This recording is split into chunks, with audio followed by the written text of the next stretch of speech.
esta nueva emisión de El Aula, Taller de Saberes y Diálogo de la revista Tiempo de Derechos.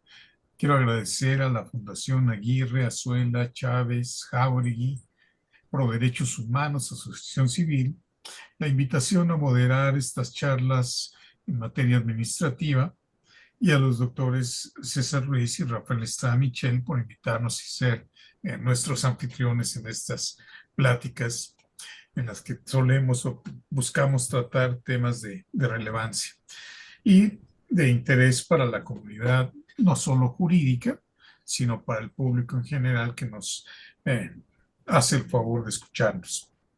Y en esta ocasión, bueno, pues hay muchos temas muy importantes porque es de todos conocido que desde hace algún tiempo ya, algunos meses, el Poder Judicial de la Federación pues ha estado sujeto a una presión muy fuerte que pretende minar su independencia y que no lo va a lograr porque, bueno, el Poder Judicial de la Federación trabaja con base en valores, con base en una formación ética que pues, nos da una fortaleza para resistir esas y más presiones todavía.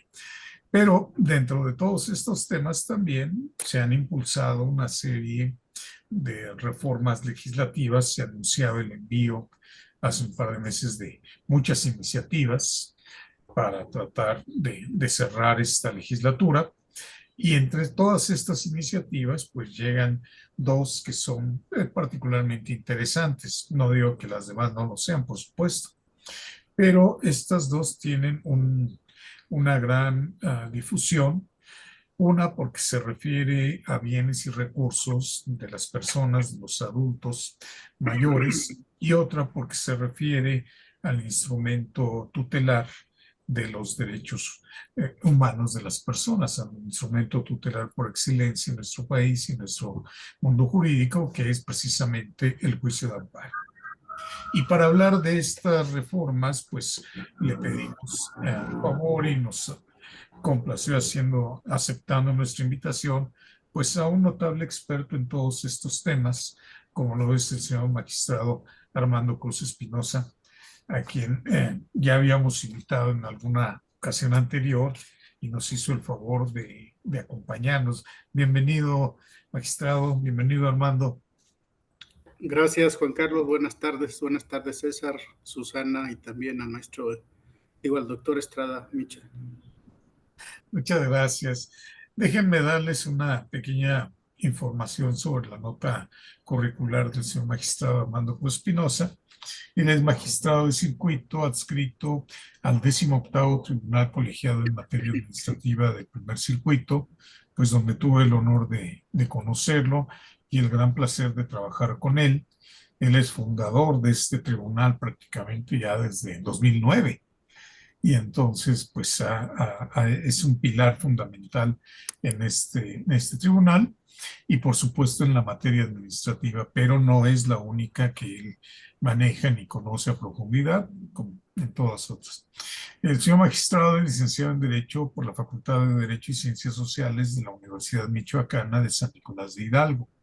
De 1989 a 1997 laboró en el Poder Judicial del Estado de Michoacán como escribiente, actuario y secretario proyectista de la Quinta Sala Civil del Supremo Tribunal de Justicia de esa entidad y desempeñó los cargos de juez de primera instancia mixto y en materia civil en 3 diversos distritos judiciales. En el Poder Judicial de la Federación ocupó diversos cargos como secretario en los juzgados de distrito quinto y décimo en materia civil en el Distrito Federal, secretario en los tribunales colegiados cuarto en materia civil del primer circuito, primero mixto del 21º circuito y del segundo civil del primer circuito. Del año 2001 al 2009 fue secretario proyectista, secretario instructor y asesor de magistrado de la Sala Superior del Tribunal Electoral del Poder Judicial de la Federación. Como les decía, actualmente y desde que fundó este tribunal, es magistrado en el 18º Tribunal Colegiado en Materia Administrativa del Primer Circuito. Ha también desarrollado una gran actividad docente, ha impartido clases en la especialidad en justicia electoral en el Tribunal Electoral del Poder Judicial de la Federación y ha impartido cursos, seminarios y conferencias con distintos temas vinculados con la materia probatoria, la materia procesal, la nulidad en materia electoral, argumentación jurídica, amparo, elaboración de sentencias, redacción, entre muchas otras. Estoy haciendo una síntesis nada más de toda esta actividad del señor magistrado. También ha tomado distintos cursos en justicia constitucional y derecho electoral en el ITAM, en el Tribunal Electoral del Poder Judicial de la Federación, en la Escuela Libre de Derecho, en el INACIPE, en la Universidad Autónoma Metropolitana, entre muchos otros, y también ha cursado maestrías en Derechos Humanos y Amparo. Obtuvo en el Instituto de la Judicatura Federal certificado de especialización judicial y pues ha impartido distintos seminarios y diplomados en argumentación jurídica, acciones colectivas, derechos humanos, control de convencionalidad, etcétera. Y como les decía, es un gran tema en todos estos, en todas estas materias de derecho constitucional, administrativo, electoral, civil. Entonces tiene un gran abanico en el mundo jurídico de conocimientos que le agradecemos hoy comparta con nosotros. Muchísimas gracias por aceptar esta invitación, magistrado. Gracias a ustedes, Juan Carlos, y agradezco también la invitación que me hicieron por esta segunda ocasión de compartir con ustedes un rato y una charla sobre temas relevantes como estos que has comentado. Muchas gracias, muchas gracias. Bueno, pues creo que podemos entrar en materia. Y si tú no tienes inconveniente, me gustaría que comentáramos en primer orden este tema de la reforma que ha sido propuesta a la ley de amparo. Es una reforma impulsada en el Senado de la República por un destacado senador que, bueno, propone prácticamente derogar el último párrafo del artículo 129 de la ley de amparo y adicionar un último párrafo al artículo 148 de ese ordenamiento en materia que tiene que ver sobre la suspensión de los actos reclamados. Quisiera pedirte, por favor, que si nos puedes ubicar en este contexto a nuestra querida audiencia y decirnos qué es lo que se pretende reformar. Sí, como no, muchas gracias, Juan Carlos. En este tema de las reformas a la ley de amparo, la propuesta que se está planteando ante los órganos legislativos, ya aprobada en el Senado y próximamente se la remitirán a la Cámara de Diputados y continuará su proceso legislativo, en realidad tiene que ver con la modificación de algunos aspectos de la figura jurídica de la suspensión en el juicio de amparo. El artículo 129 que hiciste referencia y donde se hace la propuesta de derogar el último párrafo, suprimirlo del artículo 129, este artículo, como lo conocen ustedes, establece básicamente los supuestos en los que se puede considerar que hay una afectación al orden público y al interés social, que son dos elementos esenciales que se toman en cuenta para establecer en qué casos es o no posible conceder la suspensión dentro del juicio de amparo.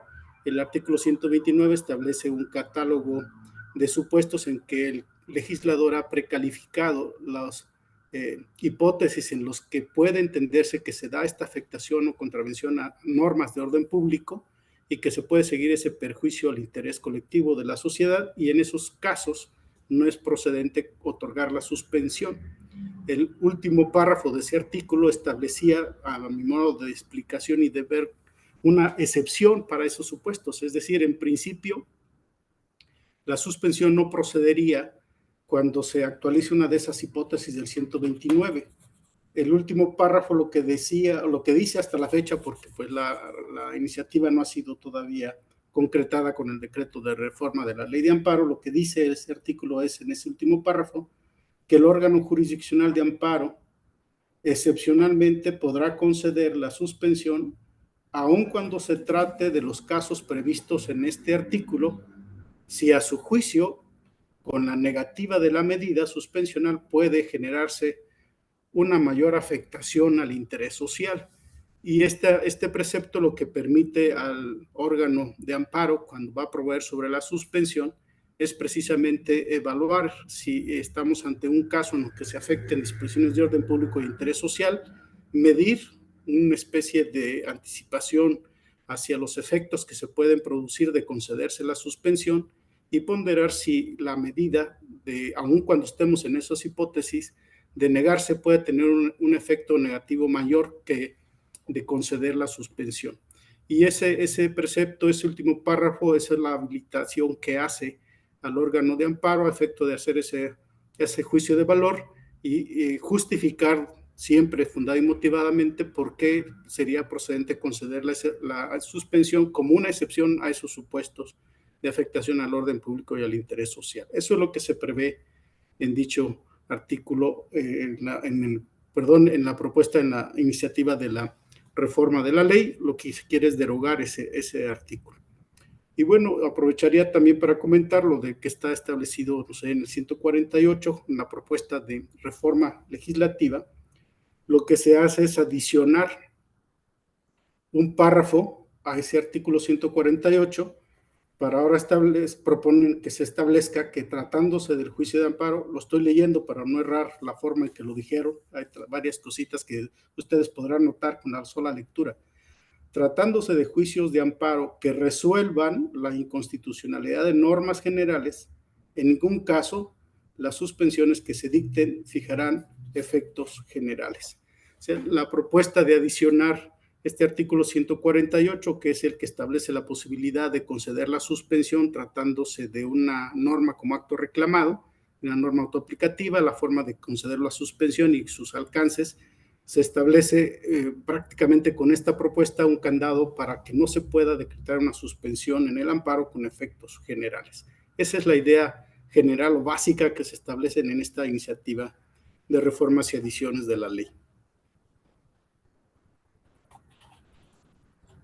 Sí, muchísimas gracias. Ahora ya con este contexto, pues podemos ver las razones que se exponen tanto en la iniciativa como en el dictamen que ha formulado la comisión, las Comisiones Unidas de Estudios de Justicia y de Estudios Legislativos respecto de esta iniciativa. Pero ahí me queda una inquietud. No sé si tú tengas esta misma percepción. ¿Tendría algún sentido suprimir este último párrafo del artículo 129? Porque digo, la realidad es que es una norma que busca proteger el interés social. Dije, bueno, si el juez advierte que negar la suspensión en esta materia causará una afectación, dice, bueno, entonces puede concederle en casos excepcionales, ¿no? Y es una constante en el Poder Judicial de la Federación, al menos a lo que me consta en el desempeño de jueces y magistrados, que cuando se hace uso de estas normas de excepción, pues se tiene que fundar y motivar muy específicamente el ejercicio de esta atribución. De hecho, yo no conozco en todo este tiempo que llevo aquí un supuesto en el que se haya aplicado este párrafo. ¿Tú le ves algún sentido? No, en realidad me parece que incluso sin que esté este párrafo, de todas maneras la norma me parece está justificada, el artículo 129, en la necesidad de evitar esa afectación al orden público o generar un perjuicio a la colectividad, un perjuicio al interés social. Y me parece que la excepción tiene como regla primaria esencialmente verificar que no se genere esa afectación y da la posibilidad de que se conceda la suspensión aún en esos casos cuando se pueda afectar. O sea, al final de cuentas, tanto la previsión general del artículo 129, al establecer este catálogo de supuestos en los que el legislador precalificó la afectación al orden público y al interés social, la regla que está ahí es la suspensión no puede generar estas afectaciones a dichos valores colectivos y de interés general y de orden público. Y esa misma finalidad persigue la excepción. Al parecer, aunque pareciera un contrasentido, el motor que justifica la excepción establecida en el último párrafo es precisamente la misma, evitar la afectación, una afectación mayor a ese orden público y al interés social, aun cuando encuadren esos supuestos, ¿no? Y me parece que suprimir el párrafo no cambiaría esa regla básica esencial y efectivamente, como tú lo comentas, yo también durante todo este tiempo que he estado trabajando en la materia del amparo, yo nunca he visto que una suspensión que decrete un órgano de amparo no justifique de manera fundada y motivada suficientemente cuando no concede la suspensión por esa afectación al orden público y al interés social, o aun cuando en apariencia pudiera generarse este efecto pernicioso, debe concederla para evitar, aunque no se diga directamente la complicación del orden público al interés social, los otros aspectos que tienen que ser protegidos con la medida cautelar, conservar la materia del amparo, evitar que se consuma y también, por supuesto, evitar el mayor perjuicio que se pueda generar si no se concede la suspensión con la ejecución de los actos reclamados. Obviamente, el párrafo que está en el último párrafo del artículo 129, al estar expresa la excepción, nos da una herramienta todavía legislativamente hablando más fuerte para poder hacerlo, pero no creo yo que suprimiéndolo podamos dejar de hacerlo. Y la realidad, los casos día a día nos van a enfrentar a eso. Cuánto hemos visto que se tienen aspectos relevantes que se reclaman en el juicio de amparo y la naturaleza del acto pareciera, como regla general, pues, que pudieran afectar el orden público porque se trate de normas o leyes que siempre se dicen son de orden público y no se pueden suspender. Pero evidentemente, cuando se trata de un amparo que reclaman ese tipo de actos o actos que tienen una incidencia en derechos de naturaleza colectiva, evidentemente el órgano de amparo tendrá que verse en esa necesidad de justificar sobre la suspensión, ponderando que nunca se genere ese daño mayor al orden público, al interés social. Por eso pienso que es bueno que esté, por supuesto, porque está expresamente prevista la excepción para otorgarla, pero creo que suprimirlo tampoco lo impediría. Lo que yo veo más bien es, como comentabas, pues que tiene que ver con otros aspectos y me parece que va relacionado también con la otra reforma, ¿no? Que está hablando de leyes y que en principio todas las normas que se emitan por el legislativo pues tienen naturaleza de ser normas de orden público y pareciera que suprimiendo este párrafo impedirían que se pudiera hacer una ponderación y simplemente ajustarse al catálogo de que establece el 129 y no conceder la suspensión tratándose de normas, que creo que no sería el caso. Sí, efectivamente, y además yo creo que esta iniciativa, y lo digo pues a título personal, pues como participamos en estos eventos de manera dentro de la libertad académica que tenemos para participar en ellos de manera totalmente honorífica, nada más. Y bueno, pues son opiniones que no representan ni el sentir más que de nosotros, ¿no? En mi caso, pues no represento a nadie, ni soy vocero de nadie, solo hablo por lo que a mí me concierne. Y en ese sentido, creo que tanto la iniciativa como el dictamen tienen severos problemas de índole jurídico de un lado y argumentativo del otro también en cuanto a la postura como se plantea, porque se llega incluso a confundir lo que es el juicio de amparo con las controversias constitucionales o las acciones de constitucionalidad y se llega a afirmar que la Corte ha concedido suspensiones con efectos generales en esta materia de amparo. Y dices, bueno, pues esto sería muy discutible, ¿no? Pero también la idea es que no debe proceder la suspensión respecto de una ley. Entonces creo yo que sí tiene varios problemas esta iniciativa y el dictamen. Y bueno, si tú no tienes inconveniente, ya que adelantaste también este tema de la otra reforma, de la adición, perdón, al artículo 148, también creo que es un tema pues muy importante. Y aquí, bueno, no sé qué nos puedas comentar, qué nos quisieras comentar. Sí. Bueno, en relación con el artículo 148, también aprovecharía para aclarar que esto es una opinión estrictamente personal. También no estoy representando la opinión general del Poder Judicial de la Federación y tampoco soy partícipe de ninguna postura a favor o en contra, ¿no?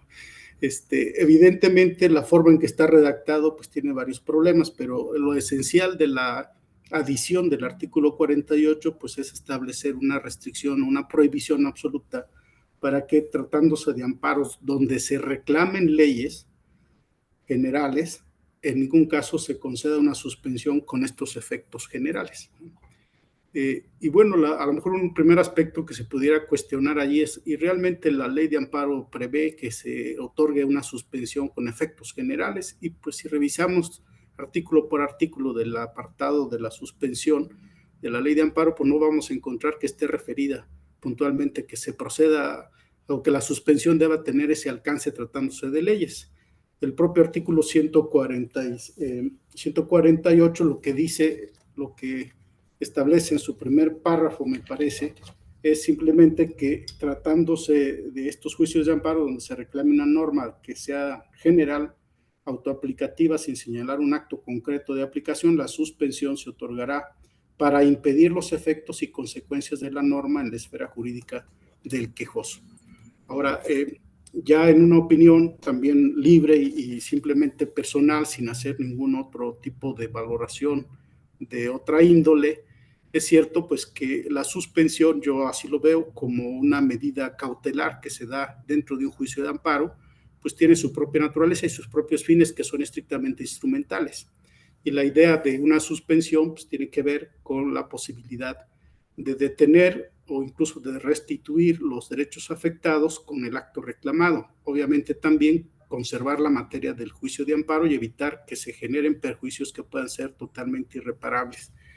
Y lo que yo veo es que es cuestionable determinar si en todos los casos, tratándose de una ley general como acto reclamado, se deba conceder una suspensión con efectos generales. Ahora, tampoco es lo habitual ni es la generalización de las suspensiones que se dan con los amparos.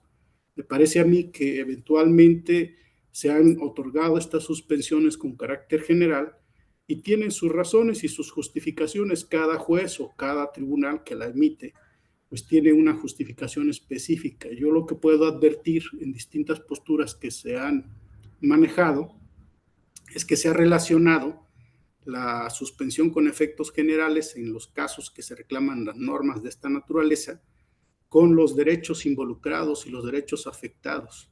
Y lo que yo advierto es tratándose de un derecho de naturaleza colectiva, que involucre un interés legítimo difuso, evidentemente una suspensión allí cuando no se quiera decir y aun cuando se quisiera sujetar a los efectos también limitados de una suspensión, incluso de un amparo que se pueda promover en contra de este tipo de actos, pues el que manda la exigencia y el alcance de la suspensión, me parece, es el derecho involucrado y el derecho afectado. Si se va a conceder la suspensión, tendría que estarse midiendo esos alcances y a veces, aun cuando no se le dieran efectos generales expresos a una suspensión, por ejemplo, tratándose de una norma general que pudiera afectar el derecho colectivo al medio ambiente, la suspensión, si llegara a concederse, aunque no se quiera, tendría un efecto que vaya más allá del propio quejoso, ¿no? Aunque no se determine con efectos generales por la naturaleza del derecho involucrado con la afectación, y la suspensión que se decrete para paralizar y evitar ese perjuicio, pues necesariamente trascendería la esfera jurídica individual del quejoso. Tienen sus razones para los que han justificado la suspensión con efectos generales a partir de lo que yo he visto es a partir de lo que dicen en el artículo 107 de la Constitución, fracción 10, que establece la posibilidad de suspender los actos reclamados, que no limita, no establece cómo se debe otorgar una suspensión, simplemente prevé que se debe otorgarla, y la relacionado con el artículo 131 de la Ley de Amparo, que habla de la posibilidad de conceder una suspensión cuando un quejoso alegue un interés legítimo, ¿no? Y evidentemente ahí se involucran otros aspectos también discutibles acerca de si es posible reclamar en un amparo la tutela de derechos que no son de naturaleza individual, sino tienen una incidencia colectiva o social, y entonces se involucran este tipo de derechos, y de concederse la suspensión, evidentemente sus alcances, que pueden ir o trascender a la esfera particular del quejoso. Eso es lo que yo podría pronunciarme en relación con este aspecto de la suspensión con carácter general. Muchísimas gracias y la verdad es que tiene una gran riqueza de contenido todo lo que has dicho en estos minutos, que bueno, ir punto por punto nos llevaría a una sesión mucho más larga del tiempo que tenemos aquí, pero bueno, los que son expertos en estos temas, pues te habrán seguido perfectamente toda la exposición que has hecho y creo que quedó muy claro. Pero bueno, tenemos que platicar para todos y a mí me interesó mucho estos puntos que tocaste porque la iniciativa tiene, como decía, una pobreza argumentativa desde el punto de vista jurídico, como que se quedó muy atrás en el juicio de amparo y pues solo toma en cuenta la participación del juez, pero no habla ni conoce ni dice que las decisiones de los juzgadores son esencialmente impugnables y que hay tribunales que revisan esas determinaciones y que pueden llegar incluso hasta el conocimiento de la Suprema Corte de Justicia. Por eso, cuando en la argumentación de la iniciativa, en el dictamen y en la defensa que se hizo o presentación que se hizo de esta iniciativa en la Cámara, se habla nada más del juez, pero no se ve más allá. Y aquí un punto importante que tú tocas también, pues es este cambio que hubo tan trascendental. En 2013, cuando emiten esta nueva ley, a lo que decimos nueva ley, pues ya no es ni tan nueva, ¿no?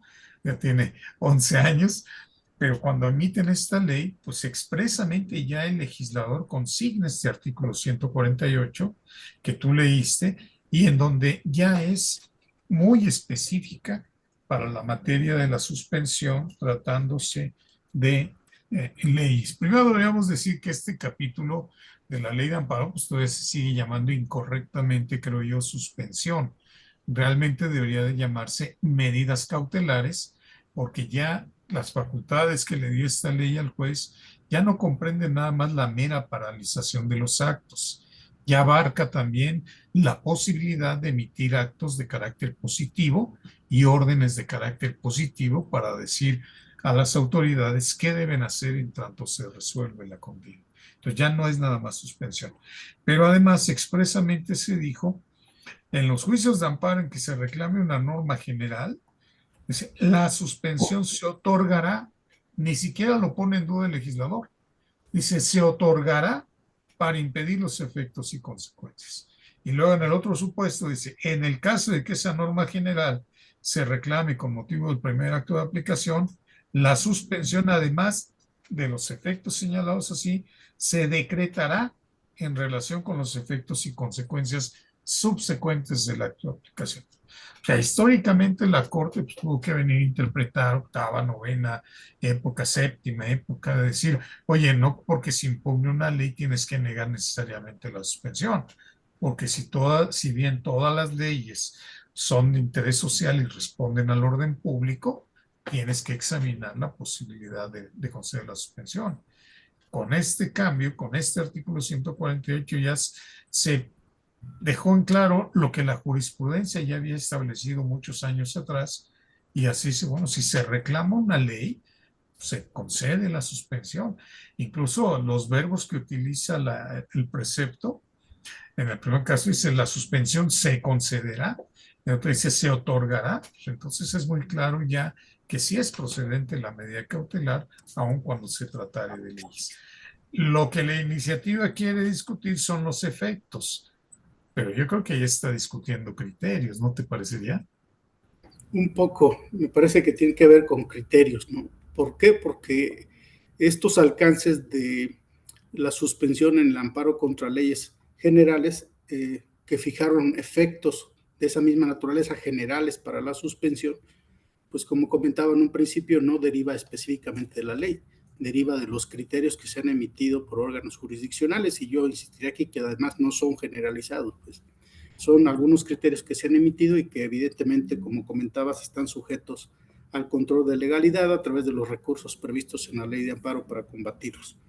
Pero incluso el primer párrafo de ese artículo 148, al establecer que se deberá conceder la suspensión respecto de los efectos y consecuencias de la norma, pues ya dice también que esto deberá ser atendiendo a en relación con esos efectos y consecuencias a la esfera jurídica del quejoso. Entonces, también me parece que en ese sentido, evidentemente, el órgano de amparo al proveer sobre la suspensión está en principio autorizada y prevista legalmente esta medida, pero tiene que ver en una base inicial cómo va a determinar la paralización de los efectos y consecuencias de la norma en relación con el quejoso. Y yo por eso comentaba que me parece a mí que, aparte que no está expresamente prevista como una suspensión general, como un alcance de la norma, más bien está prevista desde el otro ámbito en relación con los particulares y los quejosos directamente, que puede derivar, según la interpretación que se ha hecho en estos criterios, que son los que mueven la idea de la iniciativa, en ver, yo lo diría así, esto es mi opinión, yo lo diría así, dependiendo de cada caso y el derecho involucrado. Y si yo veo que el derecho evidentemente no es un derecho individual o de corte individual, sino de naturaleza colectiva, pero afecta al quejoso, pues yo necesariamente la suspensión, si es procedente, tendría que ver sus alcances y cómo los estaría determinando en relación con los efectos y consecuencias derivados de la norma general reclamada, ¿no? Y me parece que este criterio, con la idea que se está manejando, pues se parte más bien de esta percepción, creo yo, un poco equivocada, de que la suspensión contra leyes siempre se concede con efectos generales, cuando no es así, cuando no opera hasta. Más bien creo que depende de otra cuestión. Específicamente, como tú comentabas al principio, la argumentación que se da para la exposición de motivos y lo que se ha expuesto en las cámaras y en las comisiones donde se está discutiendo el tema, pues en realidad más bien parece ser un argumento más de naturaleza de corte político vinculado con el Poder Judicial, pero no tanto con los aspectos técnicos de la suspensión y la forma en que está regulada y prevista ya desde hace mucho tiempo la suspensión en relación con una norma general como acto reclamado. Se cuestiona más bien la postura de los jueces, la dictadura del Poder Judicial o de los togas, la afectación a la soberanía nacional, derivado de que la legislación o el poder legislativo pues está habilitado y es el poder soberano el que más representa esa soberanía popular y cuya emisión de actos derivados de su facultad constitucionalmente otorgada de crear normas se estarían afectando con una intervención del Poder Judicial que va más allá de esta representación soberana del pueblo en los legisladores. Pero me parece que esa justificación pues no tiene razón de ser. En la propia ley, en la propia Constitución, que es la base de la regulación de creación y división de poderes y la previsión del amparo y la medida cautelar, pues está allí mismo establecida la suspensión de los actos y ordena que se haga en términos de la ley. La ley prevé la suspensión contra las normas generales. Y el otro aspecto que veo relevante de esta adición al 148 es que habla muy general de cualquier norma general, y nosotros en el ámbito del amparo y la suspensión pues distinguimos de normas distintos actos que tienen esa naturaleza, o sea, la ley, hay decretos, hay acuerdos, hay reglamentos, hay circulares, etcétera. La previsión como está, me parece que incluso hasta es riesgosa. Entiendo el problema de la forma de la redacción de la propuesta, de la adición del párrafo, porque aunque se tuviera como vista un fin, una norma, una ley específicamente formal y materialmente legislativa, dejando una propuesta de normas generales, se encuadraría en cualquier otro acto que tenga la naturaleza de disposición general, ¿no? Y creo que no va por ahí tampoco la intención del legislador, y sería en ese sentido extender una propuesta de limitación e impedir la suspensión, afectando ahí sí creo en gran medida a los demás justiciables que reclamen otro tipo de norma de carácter general que no sea una ley. Pero bueno, eso y otras cosas se pueden derivar de esta iniciativa de adición de este párrafo. Sí, y fíjate que lo dices muy bien. Y bueno, yo llamaría la atención a nuestra apreciada audiencia sobre la prudencia del juzgador, porque tampoco cierras y dices si es procedente o no es procedente. Como es precisamente lo propio en una medida cautelar, pues hay que atender al caso concreto. Y es cierto porque hay criterios en esta materia, algunos muy conocidos que trascendieron incluso al conocimiento público de suspensiones concedidas con efectos generales, pero no todos comparten esos criterios. Incluso yo me di a la tarea de buscar si existían alguna denuncia de contradicción en la Corte sobre estos temas. No localicé, pero creo que es la Corte la que al final puede determinar y decir si procede o no procede. Y en esta materia, lo más prudente, es decir, hay que atender al caso concreto, porque como tú bien mencionas, puede estar en defensa un derecho de carácter colectivo, o bien puede estarse defendiendo un derecho de carácter estrictamente personal y que no trascienda más allá de la figura del quejoso. Pero hay que entender también, y esto es lo que hay que decirle al legislador, que la ley de amparo ha evolucionado, porque así lo ha querido también el legislador, no porque lo haya hecho el Poder Judicial motu propio. El legislador ha sido el que le ha dado esta evolución y bueno, cambios significativos que tenemos es, para mí el más importante de esta nueva ley, la posibilidad de promover el amparo bajo la figura del interés legítimo. Y otro también muy importante es la posibilidad de impugnar omisiones legislativas, en donde evidentemente pues el efecto que tiene la sentencia, aun cuando no sea su fin específico, pues va a tener un resultado general, no solamente para el quejoso, porque se va a decir, se va a obligar a legislar sobre una determinada materia, pero ya será el resultado o la consecuencia de esa concesión de amparo. Pero también hay temas aquí que, bueno, ya muy más triviales acaso, porque la reforma dice, tratándose de juicios de amparo que resuelvan la inconstitucionalidad, pues si ya se resolvió, ¿cuál suspensión? Ya no cabe en la suspensión. Ya tendría que decir, la iniciativa tendría que decir una sentencia que resuelva estos amparos, no se ejecutarán. Pero eso sería todavía peor, ¿no? Sería romper el sistema del amparo. La sentencia que sea una ejecutoria concediendo la protección tendría que realizarse de manera completa en su alcance, como se hubiera fijado. Pero entiendo que son problemas vinculados con la redacción de esta iniciativa de adición del párrafo, ¿no? Y que efectivamente pues tendrían de seguir esta discusión en los órganos legislativos, tendrían que ser depurados necesariamente, creo yo, por lo menos en el ámbito de la redacción y del texto propio del párrafo que se propone adicionar. ¿Te parecería esta una reforma regresiva? Eh, pues en términos de lo que estamos comentando, no tanto, porque la ley no la está previendo como la suspensión con efectos generales. Entonces, estrictamente que digamos que es regresiva, no, porque no estaba prevista, no está prevista categóricamente la suspensión con efectos generales. Pero sí creo que si yo soy partícipe de esta idea de que dependiendo de la naturaleza del derecho que se está involucrando en el amparo, si esta adición al artículo 148 quedara como está y imposibilita que en cualquier caso, independientemente de ese derecho afectado que se pretende proteger con el amparo y evidentemente con la suspensión, no se conceda la medida cautelar, pues me parece que sí sería con un efecto negativo para los justiciables en la medida en que no pudieran ver durante el trámite del amparo la protección y evitar la consecución de los daños y afectaciones que se producen por el acto de la autoridad. Y creo que en ese sentido sí tendría un alcance nocivo este párrafo de adición. No quiero hablar otra cosa porque me parece que evidentemente los justiciables tienen vías y medios para hacer un cuestionamiento. Ya hemos visto y hablabas tú hace rato del amparo contra omisiones legislativas, que muchas veces se determinó la improcedencia hasta que no se permitió, pero incluso técnicamente en otro tipo de interpretaciones se veía la posibilidad de generar la procedencia del amparo y en la Corte también se hablaba ya de las omisiones legislativas desde mucho antes de la reforma.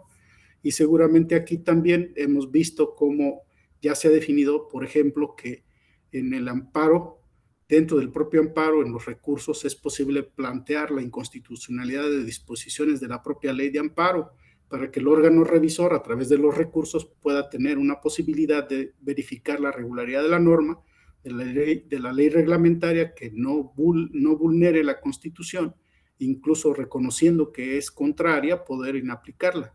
Entonces, me parece que hay elementos no solamente en el ámbito jurisdiccional, sino también a lo mejor hasta en el ámbito político se pueden generar otras cuestiones si esta disposición llega a estar ahí.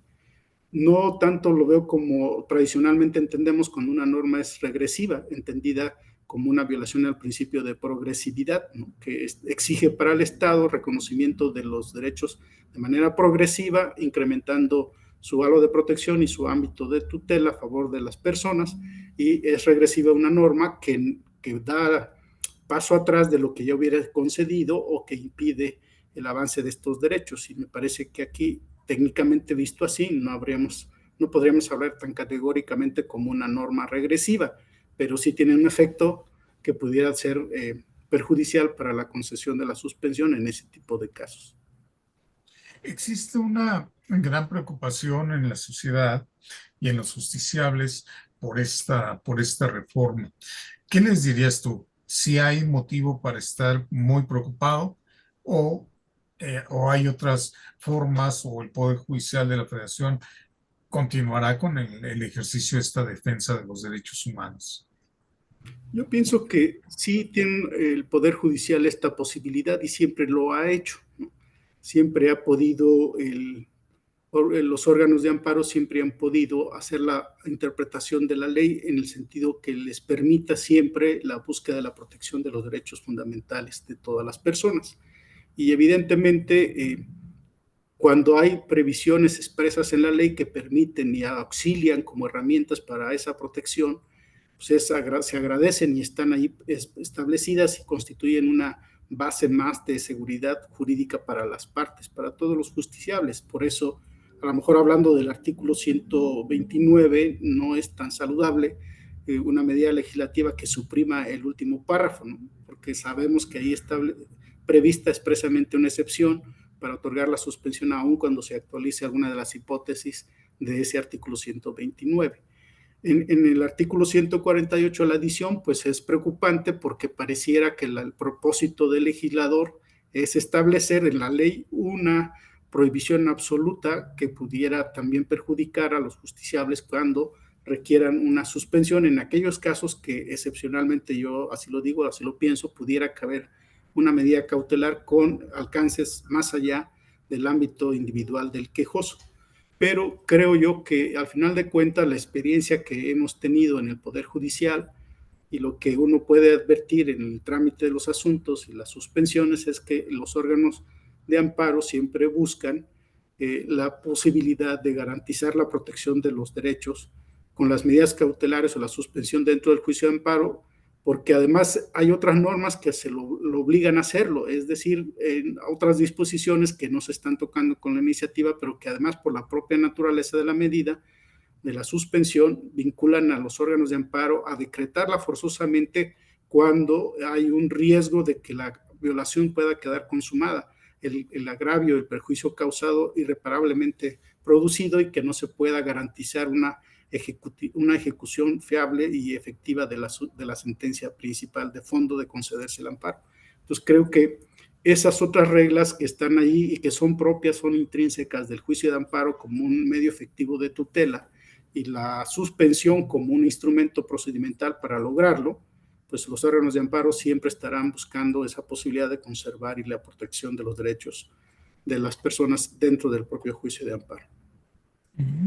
Coincido totalmente contigo y sí, también creo y creo que es lo que podemos aportar a nuestra querida audiencia. Así que con esta reforma o sin esta reforma, pueden tener la certeza de que el Poder Judicial de la Federación protegerá sus derechos humanos. Y ya sea que tengamos que trabajar suspensión por suspensión o una suspensión general por otros medios de control constitucional, pues siempre habrá esta posibilidad de proteger estos derechos de las personas. Y creo que el mensaje que les podemos dar es que sus derechos están garantizados y que el Poder Judicial está para defenderlos. Este tema daría para muchísimo, pero hay otro tema también que nos interesaría platicar contigo, que son temas que tú manejas muy, muy bien, con mucha precisión, y pues es la otra reforma que también se ha propuesto en estos días y que, bueno, ha despertado una serie de controversias de toda índole, desde el ámbito no solo jurídico, sino además hasta la discusión por el desaseo legislativo en que se ha incurrido, pues, y que no nos sorprende, pero que sí está siendo crisis, como lo es esta reforma a la ley del Seguro Social, a la ley del Instituto del Fondo Nacional de Vivienda para los Trabajadores, a la ley del ISSSTE, a la ley del Infonavit, a la ley federal de presupuesto y responsabilidad hacendaria, a la ley federal para la administración y enajenación de bienes del sector público, etcétera. Y que hoy pues todavía tiene que estar discutiendo la Comisión de Seguridad en la Cámara de Diputados, porque pues, ayer se dio un fenómeno pues, muy penoso de que el dictamen que se había aprobado pues no coincidía con el que estaban sometiendo ya a discusión y pues se tuvo que... Ante el Pleno de la Cámara de Diputados, ¿no? Exactamente. ¿Qué nos puedes decir de esta iniciativa, por favor? Pues veo varias cosas en la iniciativa que está planteada y lo que se está discutiendo. Obviamente, ahorita sigue en esa fase de discusión en comisiones y está previsto que sea discutida por el Pleno de la Cámara de Diputados para el próximo lunes, aunque pueden cambiar, ellos tienen sus propios calendarios y formas, pero así está, por lo menos trascendió que va a ser la continuación en el lunes próximo de la discusión ante el Pleno de la Cámara de Diputados.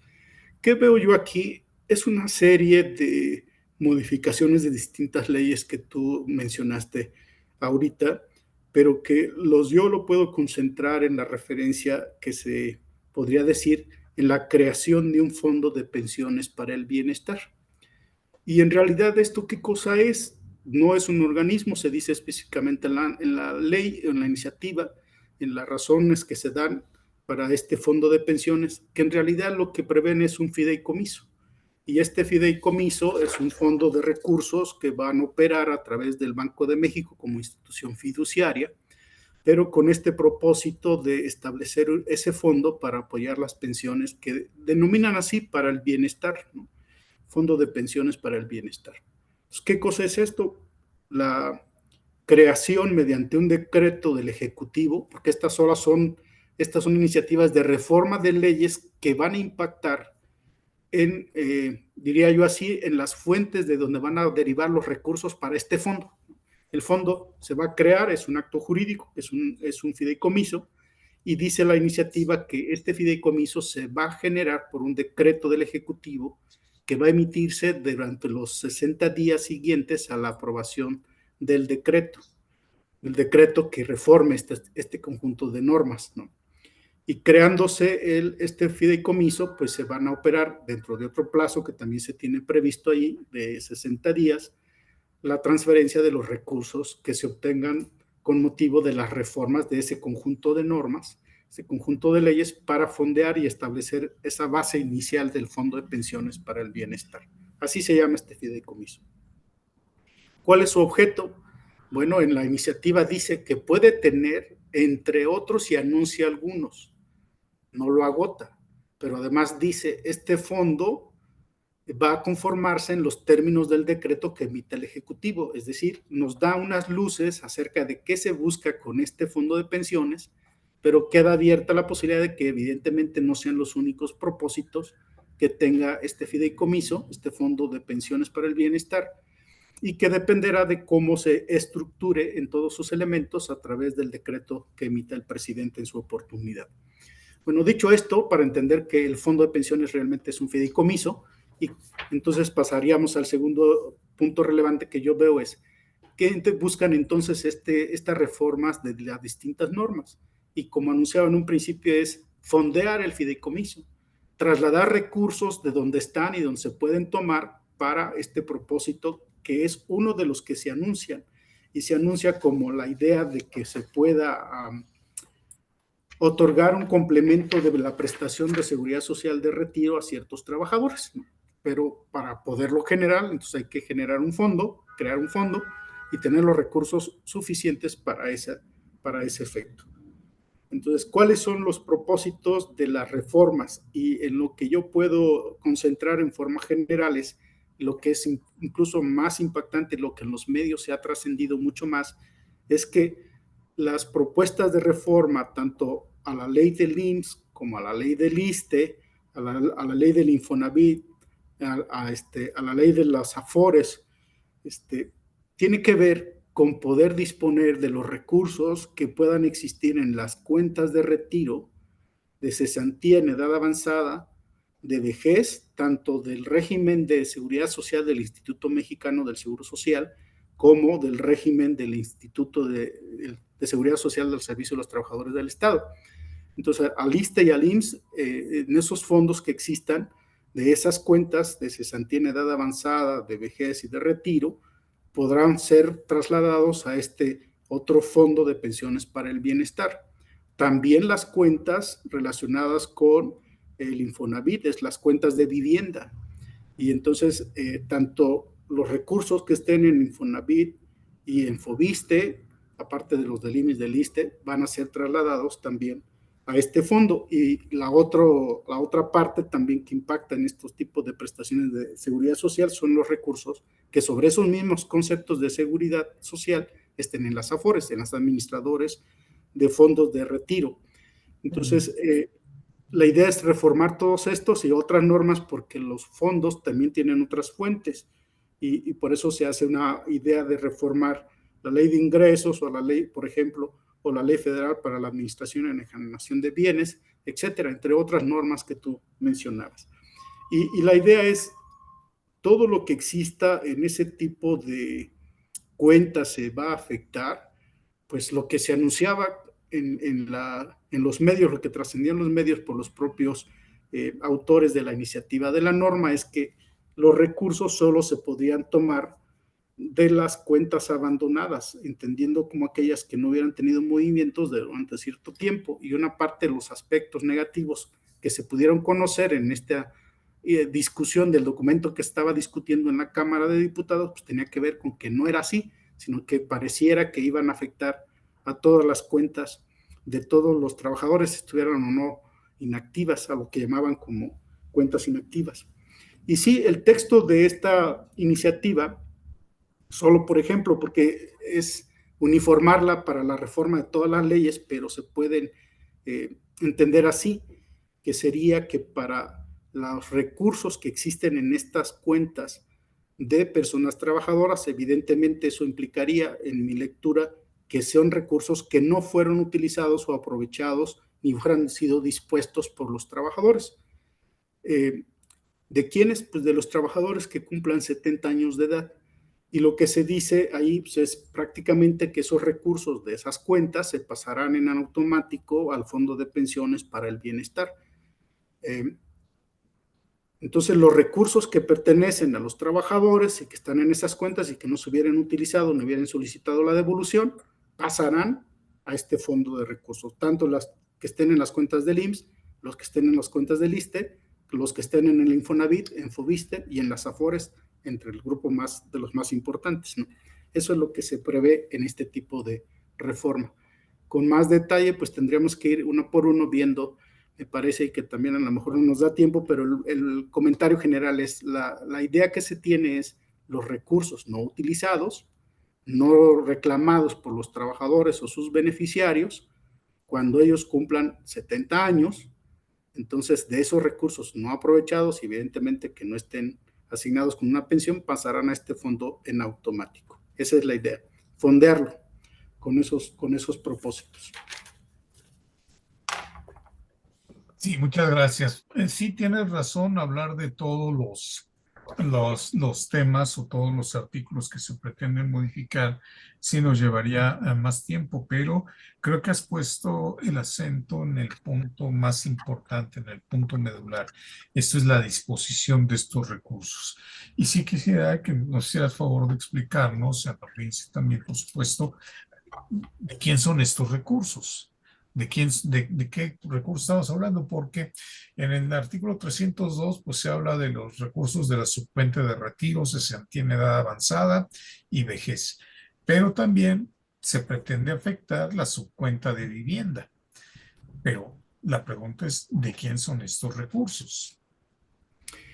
En todos los casos yo hablaba de por lo menos estas cuentas que están en el régimen de seguridad social de la ley del ISSSTE y de la ley del IMSS, y obviamente hay otro tipo de ingresos, pero primordialmente estos tienen que ver con las cuentas de los seguros de retiro, de cesantía en edad avanzada, de vejez y de vivienda.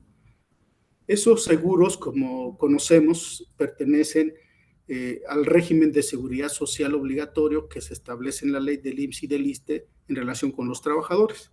Y eventualmente esas aportaciones que están ahí tienen un origen de distinta fuente. El origen primordial es del trabajador, del patrón y de la aportación, aunque ya sea muy reducida con las últimas reformas, que también hace el Estado, ¿no?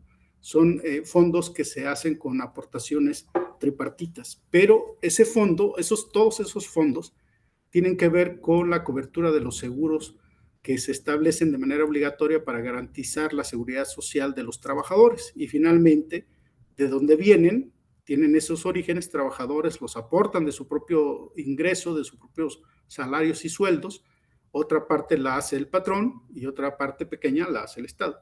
Pero ya estando ahí, son una bolsa que pertenecen los recursos a los trabajadores, son recursos de los trabajadores. Se van constituyendo esos depósitos para cuando el trabajador requiera, por ejemplo, en el caso de las aportaciones relacionadas con el fondo de vivienda, pues requiere algún crédito o demás para poderlos aprovechar con la adquisición de vivienda, pago de créditos hipotecarios para vivienda, para mejoras de su vivienda, etcétera. Y los otros en la cesantía en edad bajada, en cesantía en edad avanzada, vejez y retiro, pues cuando el trabajador cumpla los requisitos para obtener una pensión, podrá obtener de esos recursos el pago de su pensión correspondiente. Solo que los que no se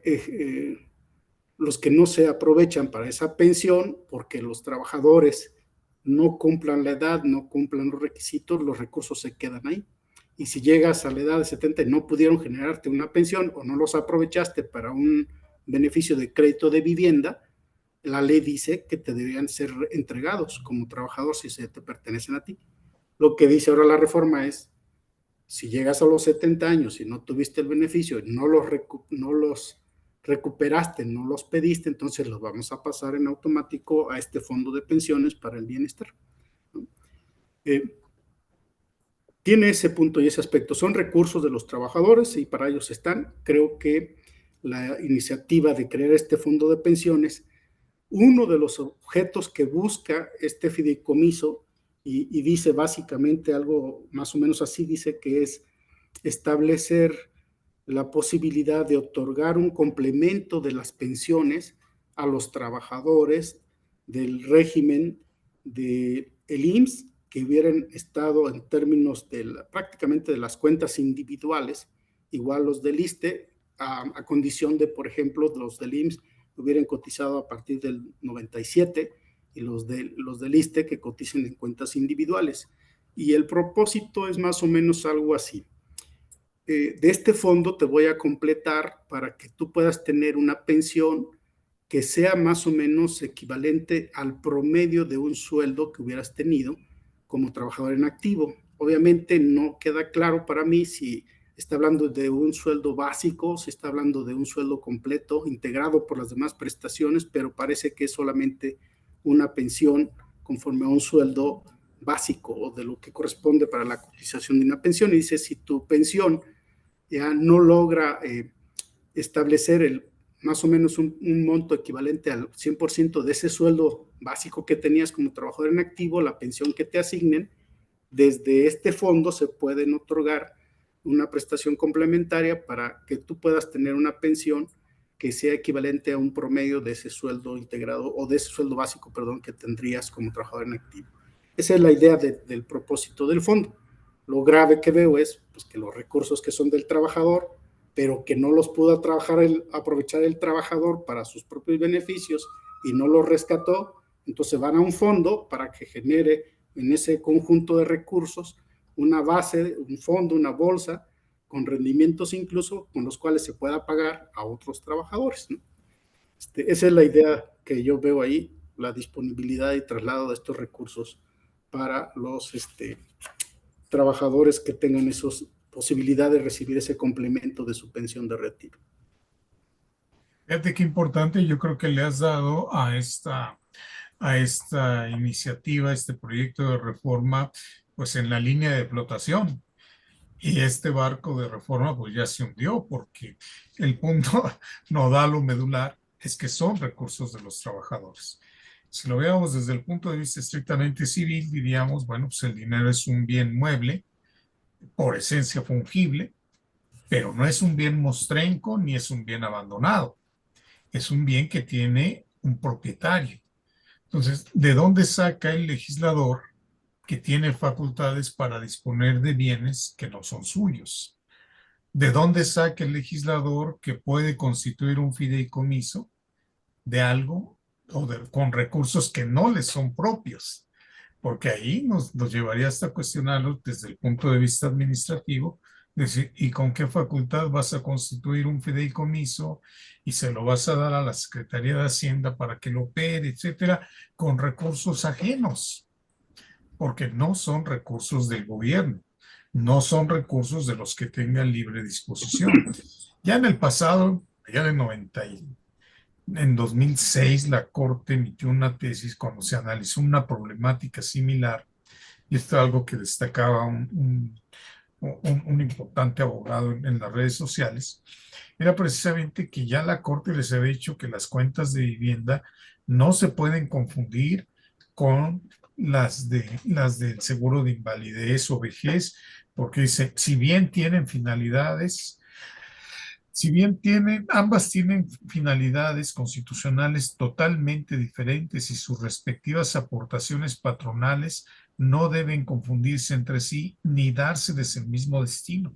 Ese es algo que haya consentimiento expreso del trabajador. Entonces aquí estamos en presencia de un acto totalmente viciado de origen, porque sin consentimiento del trabajador, el gobierno quiere disponer de sus recursos. Y yo creo, como digo, que le diste en la línea de flotación y derrumbaste esta iniciativa, porque si no hay esa aceptación, ese consentimiento expreso del trabajador, pues esto no tiene sentido.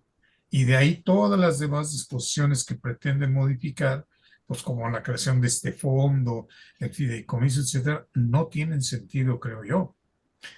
¿Coincidirías tú en esto de que la piedra angular de esta reforma, pues es la disposición de estos recursos? Sí, me parece que incluso la justificación que se está tratando de dar para este conjunto de reformas y la creación de este fondo de pensión para el bienestar se parte de la base de que no se les está privando de sus recursos, sino que seguirán siendo suyos. Pero el punto no es que se les quite la propiedad de los recursos, sino que disponen de sus recursos para pasarlos a este fondo. Y la justificación que se está tratando de dar es, sí, pero no los pierdes, siguen siendo tus recursos. Si voy a establecer, como se ven en las propias iniciativas, un mecanismo de recuperación de esos recursos, bien a través del propio trabajador o bien a través de sus beneficiarios. Van a tener la posibilidad de recuperarlos. Y adicionalmente se dice para justificarlo. Además, mira, por ejemplo, en el artículo 37 de la ley del IMSS, decía, de la ley del Infonavit, perdón, decía que ciertos recursos que estaban en la subcuenta de vivienda se podían disponer y eran transferibles para el instituto después de transcurridos los 10 años de que fueran exigibles. Es decir, si no los aprovechaste para un crédito o algo y ya te retiras, pues tienes posibilidad de reclamar que se te entreguen esos recursos completos. La Corte lo que dijo es, no los puedes confundir con los seguros de vejez o de incapacidad porque tienen su propio fin, eran para vivienda. Si no los aprovechó, son recursos que pertenecen al trabajador y tienes que regresarlos. No puedes decir que ya como le das una pensión, ya no tiene derecho a estos otros recursos, son independientes y tienen que ser integrados o reintegrados al trabajador. Aquí lo que dicen es, pues no te lo estoy quitando, simplemente los voy a disponer para pasarlos a este fondo, pero tú tienes la posibilidad, utilizando el mecanismo de recuperación que estoy previendo en estas normas, de que puedas acudir y digas al instituto, bien directamente tu trabajador o tus beneficiarios, que te devuelvan ese dinero que se transfirió. El problema es que el Estado con este tipo de reformas estaría disponiendo de los recursos, no los estaría privando de la propiedad de los recursos. Por eso dice que van a disponer de esos fondos para trasladarlos al fideicomiso del Fondo de Pensiones para el Bienestar y van a generar ese fondo con una base mínima que además tenga un rendimiento y que puedan aprovechar. No, y yo lo que digo aquí de graves, se van a poder aprovechar, pero no para beneficio de los trabajadores de quienes pertenecen o provienen esos recursos, sino con la idea de ese fondo general completar la pensión de otros trabajadores, es decir, los trabajadores que tenían sus recursos y que no pudieron aprovecharlos, se van a utilizar para pagarle a los que están con una pensión y se dice busco completar tu pensión, pues entonces los recursos de unos trabajadores se utilizarán en beneficio de los otros. Y cuando tú vengas a solicitar la disposición, o que te hagan la restitución de tu dinero, pues el tiempo que se tarde, etcétera, etcétera, pues ahí van a estar con este problema para ellos. Y otro elemento que dicen adicional es, no te los quito, no pierdes la propiedad, pero además reconozco que van a ser imprescriptibles y entonces en cualquier momento lo vas a poder reclamar. Sí, o sea, todo eso es una razón que justifica que eventualmente y al final, después de varios mecanismos o procedimientos que puedan emplear los trabajadores dueños de esos recursos, puedan obtener la devolución, pero el punto grave que está aquí es la disponibilidad de sus recursos sin ese consentimiento, solo por el hecho de cumplir la condición de la edad y que no se hubieran aprovechado esos recursos o recuperado esos recursos, estando en las cuentas del IMSS, del ISSSTE, del Infonavit o del FOBISTE o de las AFORES, se van a trasladar en automático a ese fondo, ¿no? Y ya luego vienes tú a reclamar que te los regrese, y en lo que te tardes, lo demás te los voy a regresar. Pero ese es el punto grave de la disponibilidad de los recursos, me parece a mí.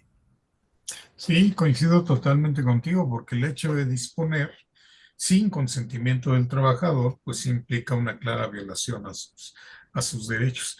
Por eso yo creo que esta reforma, pues nace muerta, porque es abiertamente inconstitucional. Pero bueno, ya lo tendrá que decidir en todo caso la Corte, porque seguramente de aprobarse, pues se planteará su inconstitucionalidad incluso por las minorías parlamentarias. Entonces, pues habrá manera de analizar todo esto. Y si no es así, pues también en el juicio de amparo, porque pues, son normas que se pueden impugnar eh, por decisión del legislador, las podemos impugnar y las podemos analizar y las podemos cuestionar. No hay tal dictadura de la toga, lo que pasa es que sí hay un serio y profesional ejercicio de análisis y protección de los derechos humanos de las personas. Pues no sé, ha sido muy importante todo lo que nos has dicho y te digo, habría que analizarlo poco a poco porque tiene una vastedad y una riqueza muy grande, pero quisiera dar oportunidad también a ver si tenemos preguntas de nuestro público porque creo que hay temas que son muy interesantes. Déjame revisar aquí.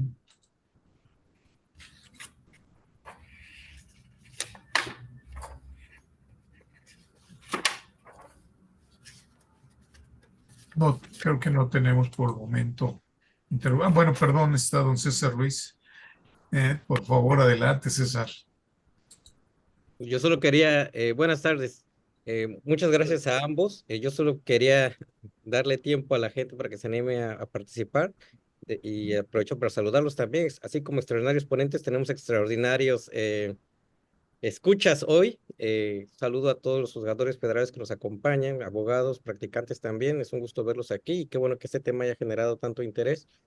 Y antes que nada, bueno, en segundo lugar quisiera darle a ustedes una calurosa felicitación porque desentrañaron la pureza jurídica y jurídico-técnica de estos temas. Estamos hablando de ellos políticamente en todos los medios, todas las redes, y ustedes se metieron al centro jurídico, y quizás eso le convenga al legislador también, porque quizás están legislando basados en el desconocimiento o en algún caso atípico que se resolvió en el Poder Judicial y sacando conclusiones generales de algo que ni siquiera es tan común dentro de la actividad cotidiana de los juzgadores. Quizá este programa grabado valdría la pena mandárselos a ellos, sobre todo los que son expertos en derecho constitucional dentro del mismo Senado, para que quizás reflexionen un poco mejor esta reforma que están haciendo. Sin embargo, también para claridad de la gente, porque si bien ustedes hablaron de esto desde una pulcra técnica jurídica, creo que también es conveniente hacer un par de aclaraciones respecto del aspecto, no tanto político, pero sí las razones que se han dado para promover esta reforma y que ustedes pueden dar, pues, más bien una cuenta objetiva de la situación. Entonces, dos cosas que a mí me gustaría preguntarles a ustedes para el público menos jurista, menos técnico. ¿Quién nombra a los juzgadores federales? Es lo primero, porque parece que hay quien dice, no sabemos quién los nombra, entonces creo que valdría la pena saber quién los nombra. Y segunda, ¿dónde está su legitimidad dentro de este aparato del Estado para que un juzgador que no es electo por el voto popular pueda decidir sobre las normas generales emitidas por un legislador? Son preguntas muy generales porque creo que convienen para la audiencia general que sean respondidas por expertos como ustedes. Muchísimas gracias a ambos. Gracias, César. Pues no sé, Armando, ¿quieres comentar algo? Esperaría tu comentario, ya tienes más, pasaste por el consejo y sabes cómo se hace la designación. Sí, Muchas gracias. esperaría el comentario. Pues mira, muchas gracias. Sí, pues a raíz de la reforma constitucional de 1995, pues se instituye el sistema de carrera judicial en el Poder Judicial de la Federación y desde entonces, pues ya los jueces son nombrados, los jueces, los magistrados son nombrados mediante concursos de oposición, en donde pues se exige pues no solo que tengan una determinada antigüedad y experiencia en el ejercicio del cargo, sino que además reúnan otros atributos y bueno, entran a concursos de oposición en donde se evalúa pues sus conocimientos, se evalúa su desempeño, se les somete también a exámenes orales y bueno, con el resultado de todo esto, pues llega un proceso de designación. En alguna época hasta exámenes psicométricos se practicaron, ¿no? Y bueno, siempre han sido ya a partir de 1995, como decía, por concurso de oposición. Por ello les decía que la fortaleza del Poder Judicial de la Federación está en su sistema de carrera, que le da una formación humanística al, al juez, al magistrado, y que es con lo que ejerce su función. Como decía don Sergio Salvador Aguirre Anguiano, pues totalmente ajeno a cuestiones políticas o partidarias, simple y sencillamente con base en la Constitución y las leyes que de ella derivan. Entonces, cuando se dice que de dónde deriva esta legitimación, pues deriva de la Constitución nada más y de las leyes secundarias que ha emitido el propio legislador. Por eso decíamos, por ejemplo, en este tema del amparo, pues el que facultó al juez para darle la potestad de suspender una ley, la aplicación de una ley, pues fue el propio legislador. Aquí hay que recordar que venimos de un proceso evolutivo muy grande. A principios del siglo pasado, con Vallarta y todos estos próceres, pues se discutía si el Poder Judicial de la Federación podía o no examinar la constitucionalidad de una ley. Y todo de ahí para acá, todo este desarrollo evolutivo, pues ha sido para demostrar pues que este poder se erige como un árbitro entre poderes. Entonces, cuestionar la facultad del juez para pronunciarse sobre la constitucionalidad de una ley es ignorar la historia jurídica de México o despreciarla tratando de desconocerla. Yo creo que de ahí deriva nuestra legitimación. Sí, a mí yo también coincido contigo y este me parece a mí falso discurso que se hace en los medios acerca de que los jueces no estamos legitimados y que no somos una manifestación de la voluntad popular o de la soberanía popular, me parece que es falso. Eh, Basta con mirar un poco cómo el propio pueblo mexicano, cuando creó la Constitución y todos los que sean las reformas que se han realizado, pues nacen precisamente de la manifestación de la voluntad popular. Y ella fue la que dijo, yo voy a establecer un sistema de gobierno, eso lo dijo, para decirlo de manera sencilla, como dice César, para personas que no son abogados, lo que dijeron en el pueblo cuando se configuró el Estado mexicano, dijo, pues vamos a crear un Estado y yo me voy a dar mis autoridades. Yo quiero un presidente de la República y quiero órganos legislativos o legisladores que yo pueda elegir, con una votación y entonces de esa manera los designo para que ejerzan sus funciones. Pero el propio pueblo determinó, el Poder Judicial no lo puedo elegir, el Poder Judicial lo vamos a designar para que pueda ejercer su función y no quiero que sea electo. Por una razón, el Poder Judicial debe ser un órgano totalmente autónomo que me garantice la debida aplicación de las normas y que no puede tener esa autonomía, independencia, imparcialidad, objetividad si es un electo a través de un proceso comicial, porque entonces involucraría sus intereses para la elección de una manera diferente. Yo lo que quiero son jueces autónomos, independientes y objetivos imparciales. ¿Y cómo los voy a elegir? ¿Cómo los voy a designar? No los voy a elegir con votación, pero a los que sí elijo con votación, les voy a dar las posibilidades para que crean las normas a través de las cuales definan cómo van a quedar designados los jueces, los magistrados. Y el propio legislador crea las normas, tanto el poder constituyente y el poder reformador, las normas de la Constitución, y el poder legislativo, las normas secundarias que las regulan, y ahí se establece que el juez, los magistrados serán designados de manera diferente, no mediante un proceso de elección, y la garantía pues es que a través de estos concursos de oposición se puedan designar a las mejores personas para ocupar los cargos de jueces y magistrados que garanticen la impartición de la justicia, que es al final el servicio público social que se presta por el Poder Judicial hacia todos los gobernados, hacia todo el pueblo que requiera la resolución de sus conflictos ante tribunales. Así está legitimado el Poder Judicial, así lo creó el propio pueblo, así lo formó en la Constitución y así le dio la indicación al legislador para que lo pueda, a través de las normas, establecer las bases para ser designados. Por eso ahora que dicen, bueno, ¿y ustedes por qué pueden decretar una suspensión con efectos generales que afecten las normas si ustedes no están legitimados por el pueblo y el legislador sí lo está? No, los dos están legitimados y en el ámbito de sus respectivas funciones deben cumplir sus atribuciones y sus deberes. El legislador para crear la norma, y la norma que crea el legislador debe ser acorde a la Constitución. El propio pueblo dijo, si tú, legislador, creas una norma que no pueda estar apegada a la Constitución y pueda afectar mis derechos, yo designo que el Poder Judicial la revise y pueda verificar y pueda determinar que esa norma es inconstitucional y la suprima. Y a través del juicio de amparo no solamente te voy a habilitar para que hagas ese control de constitucionalidad, sino también te voy a habilitar Poder Judicial a través de tus jueces y magistrados y ministros, pues para que a través de la suspensión puedas incluso detener los efectos y consecuencias de una norma que no genere una afectación a los derechos humanos. Y me parece que todo eso evidencia por qué el Poder Judicial, los jueces, magistrados, ministros, están legitimados desde el punto de vista que si quisieran discutirlo también, desde un punto de vista de la manifestación soberana y popular del pueblo. Y fíjate que yo agregaría que el Poder Judicial de la Federación, pues es una institución formal, y hablo también de los poderes judiciales locales, no quiero decir nada más de la Federación, sino todos los poderes judiciales, son instituciones formales en un Estado democrático.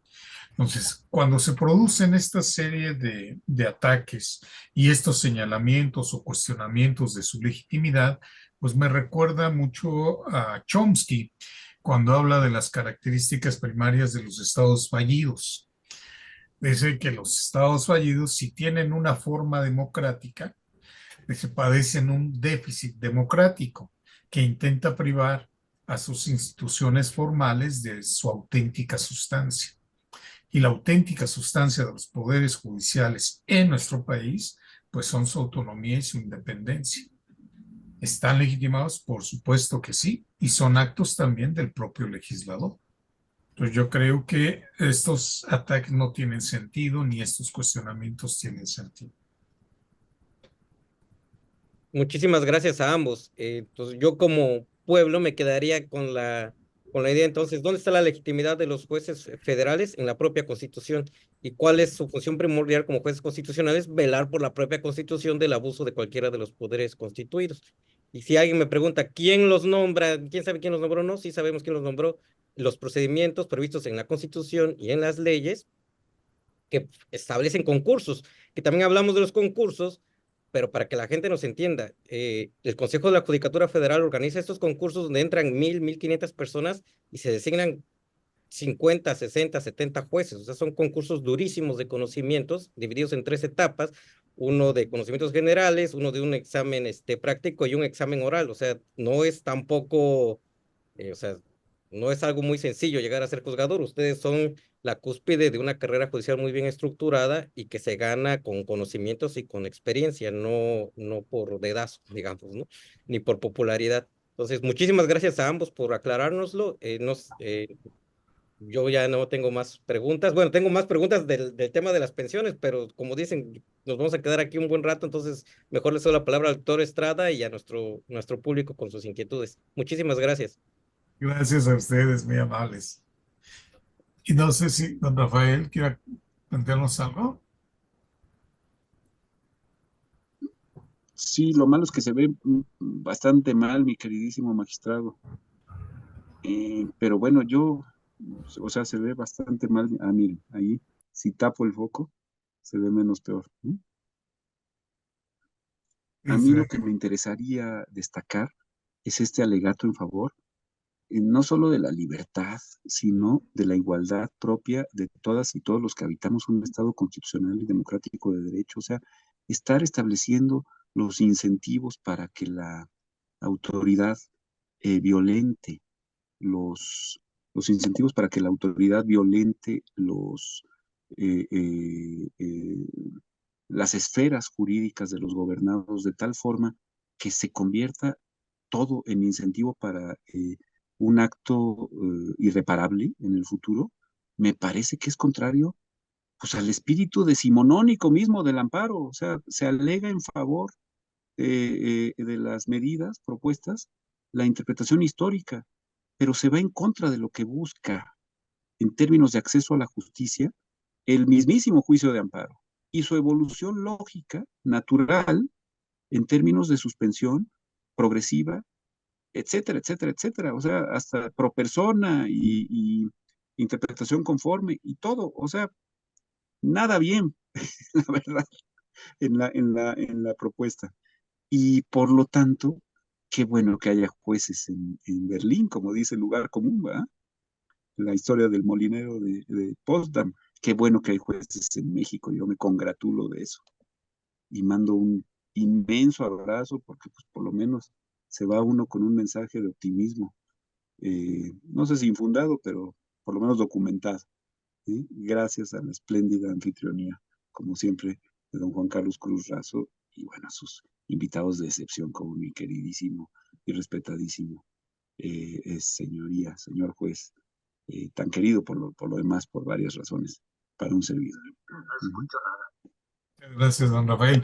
Bueno, pues hemos abusado ya mucho del tiempo del señor magistrado don Armando Cruz Espinosa.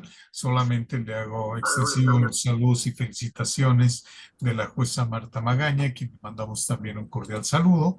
Y permítanos, magistrado, por favor, la Fundación, el Aula y la revista Tiempo de Derechos quieren extender un reconocimiento por esta participación en esta charla, que nos van a colocar en pantalla, yo creo, en momentos.